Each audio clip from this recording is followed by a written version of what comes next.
A paz do Senhor para todos. Ester capítulo 1, versículos de 1 a 3. Saudos irmãos com a paz do Senhor. Hoje estamos com mais um dia e mais um estudo e nós vamos começar agora uma sequência de estudos sobre o livro de Ester. Hoje começaremos com o capítulo 1.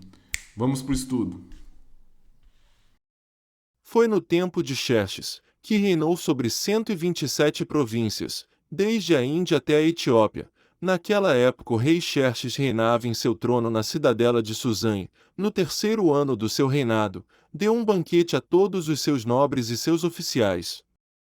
Estavam presentes os líderes militares da Pérsia e da Média, os príncipes e os nobres das províncias. Ok, meus irmãos, vamos para o comentário da Thomas Nelson? Muito bem. Xerxes, o rei da Pérsia, que reinou entre 486 e 465 a.C. Xerxes subiu ao trono em 486 a.C. aos 32 anos. Suzã, uma das 4 capitais de onde os monarcas persas governavam durante o inverno.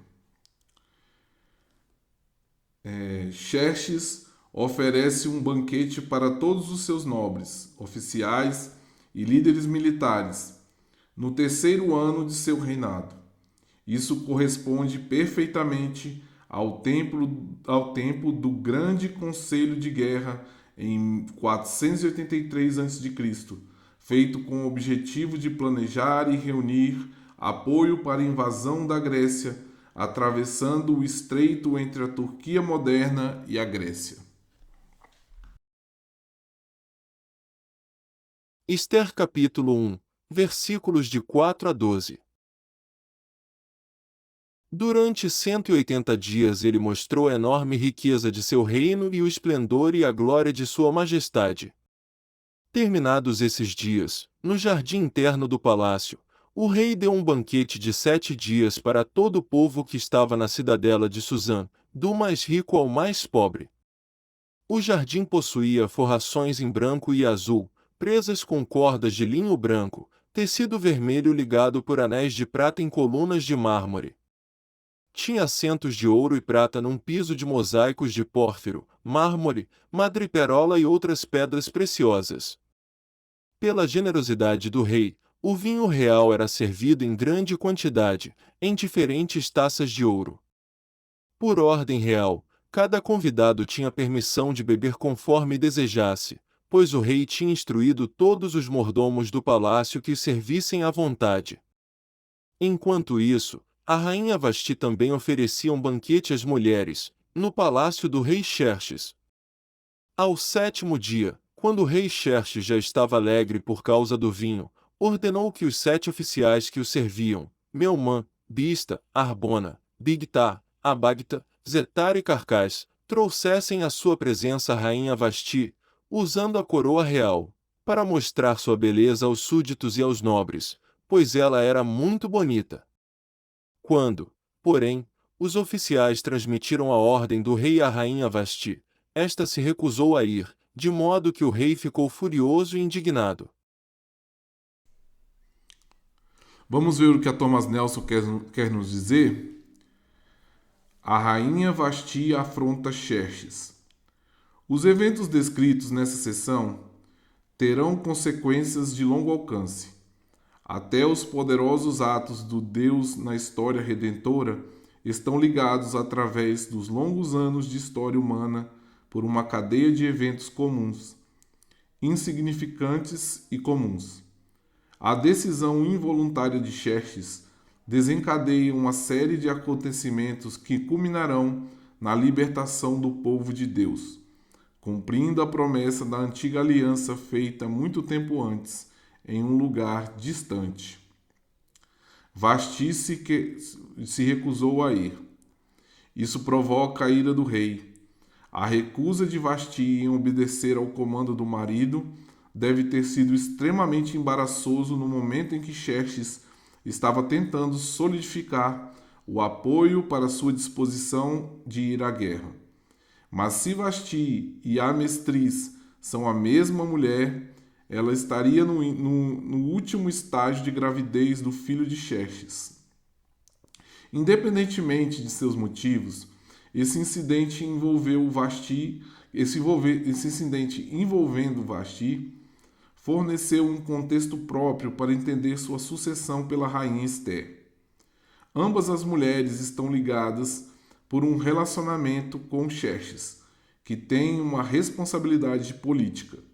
Ele usa seu tremendo poder de modo ostensivo para reforçar sua própria glória, com pouca ou nenhuma preocupação em relação às consequências para os outros. Muito bem, meus irmãos, eu queria deixar aqui algo que um historiador grego chamado Heródoto, né? Ele dizia que o nome de Vasti, na verdade, era Amestris, né? Como eu li aqui agora há pouco. E que ela não teria, né, ido ao encontro de Xerxes quando ele a chamou pelo motivo de estar grávida, né? Estar esperando um filho dele, que seria um outro, né, vamos dizer assim, imperador chamado Artaxerxes, né? Então, isso daí é um dado histórico, né, que é uma possibilidade que eu gostaria de deixar para os irmãos aqui, para os irmãos entenderem. Esther capítulo 1, versículos 13 e 14. Como era costume o rei consultar especialistas em questões de direito e justiça, ele mandou chamar os sábios que entendiam das leis e eram muito amigos do rei: Carcena, Setar, Adamata, Tarsis, Meres, Marcena e Memucã. Os 7 nobres da Pérsia e da Média que tinham acesso direto ao rei eram os mais importantes do reino. Pois bem, meus irmãos, Xerxes, né, ele era o rei da Pérsia e ele era um pagão, né? Ele não conhecia o Deus de Israel. Porém, eu não sei se os irmãos perceberam, né? Ele tinha um nível razoável de sabedoria. Inclusive, vamos dizer assim, de uma forma, ele não conhecia, né, a palavra de Deus, mas ele seguia, de certa forma, né, 2 versículos que se encontram em Provérbios, que eu gostaria de deixar para os irmãos. Ó. Sem diretrizes, a nação cai. O que salva é ter muitos conselheiros. E o outro provérbio, né, que eu gostaria de deixar para os irmãos é o seguinte: ó, quem sai à guerra precisa de orientação, e com muitos conselheiros se obtém vitória. Então, Xerxes, né, de certa forma, isso acontece às vezes até na vida dos ímpios, eles sem querer seguem algumas diretrizes da palavra de Deus e acabam tendo sucesso em algumas partes da vida deles, né? Eles não vão ter em todas as áreas, né? Porque para prosperar em todas as áreas, prosperar de verdade, quando eu falo de prosperidade, eu não estou falando só de questão financeira, como muitos acham, né? Para prosperar, para ser feliz na terra verdadeiramente, é preciso estar feliz em todas as áreas, inclusive na área espiritual, né? Então, o dom do conselho, né? Essa sabedoria de Xerxes, né? De procurar os conselheiros para resolver suas questões, ele é um dom, inclusive, espiritual, né? Ele é um dom que vem do Espírito Santo, tá? Como está descrito em Isaías, né? Que o espírito do conselho, né? Ele também faz parte dessa sabedoria divina. Esther capítulo 1, versículos de 15 a 18. E o rei lhes perguntou, de acordo com a lei, o que se deve fazer à rainha Vasti? Ela não obedeceu à ordem do rei Xerxes transmitida pelos oficiais. Então Memucã respondeu na presença do rei e dos nobres: a rainha Vasti não ofendeu somente ao rei, mas também a todos os nobres e os povos de todas as províncias do rei Xerxes, pois a conduta da rainha se tornará conhecida entre todas as mulheres. E assim também elas desprezarão seus maridos e dirão: o rei Xerxes ordenou que a rainha Vasti fosse à sua presença, mas ela não foi. Hoje mesmo as mulheres persas e medas da nobreza que ficarem sabendo do comportamento da rainha agirão da mesma maneira com todos os nobres do rei. Isso provocará desrespeito e discórdia sem fim. Pois bem, meus irmãos, vamos a um comentário da Thomas Nelson. O que se deve fazer à rainha Vasti? Não se trata da decisão entre um homem e uma esposa, mas ela é tomada com base no intuito que é mais abrangente e inclui todos os nobres e os povos da Pérsia. Isso destaca as implicações políticas do desafio de Vasti, que é o desafio de uma rainha, não simplesmente de uma esposa, né? É interessante isso, né? Porque a decisão de Vasti, né, de afrontar o rei, não foi só uma decisão de uma esposa que afrontava o marido, né? Mas também uma decisão assim de repercussão nacional, né? No caso ali do Império, né? Do Império Persa. O que eu gostaria de explicar uma coisa aqui, mas isso aqui é válido para as mulheres cristãs, tá? Se você não é cristã e não quiser seguir esse conselho, fica a seu critério. É porque para as mulheres cristãs, tá, é de suma importância que elas sejam submissas aos seus maridos, tá bom? Porque o negócio é o seguinte: no cristianismo, o papel do homem e da mulher é bem definido, sabe? O que acontece? A Bíblia diz que o homem ele tem uma obrigação de amar a esposa, né? Amar no sentido de cuidado, de provisão, ele tem que se esforçar nesse lado, né? De amor, porque a Bíblia fala que Jesus amou muito a igreja, né? E ela diz que os maridos têm que amar as suas esposas da mesma forma que Jesus amou a igreja. Mas logo depois, né, a Bíblia diz que as mulheres têm que ser submissas aos seus maridos. Agora tem que ficar bem claro isso. Essa submissão é algo que não fuja da palavra de Deus, entendeu? Se o seu marido quiser impor a você, mulher, algo que esteja fora da palavra de Deus, aí você pode se recusar. Porque acima do teu marido está Deus. Mas se a decisão do teu marido, entendeu, for algo assim que está pautado na palavra de Deus, que está de acordo com a palavra de Deus, essa posição você pode aconselhá-lo, mas essa posição decisória, de autoridade, de acordo com os princípios cristãos, ela está nas mãos do teu marido. Entendeu? Então, ele é que vai conduzir a decisão. Você pode auxiliá-lo na decisão e até convencê-lo do contrário. Mas, vamos dizer assim, a palavra final para as mulheres cristãs, e elas deveriam entender isso, é do seu marido. Ester capítulo 1, versículo de 19 a 22.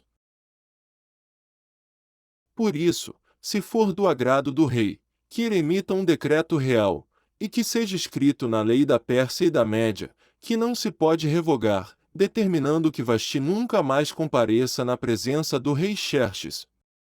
Também dê o rei a sua posição de rainha a outra que seja melhor do que ela. Assim, quando o decreto real for proclamado por todo o seu imenso domínio, todas as mulheres respeitarão seus maridos, do mais rico ao mais pobre. O rei e seus nobres ficaram satisfeitos com o conselho, de modo que o rei acatou a proposta de Memucã. Assim enviou cartas a todas as partes do reino, a cada província e a cada povo em sua própria escrita e em sua própria língua, proclamando que cada homem deveria mandar em sua própria casa.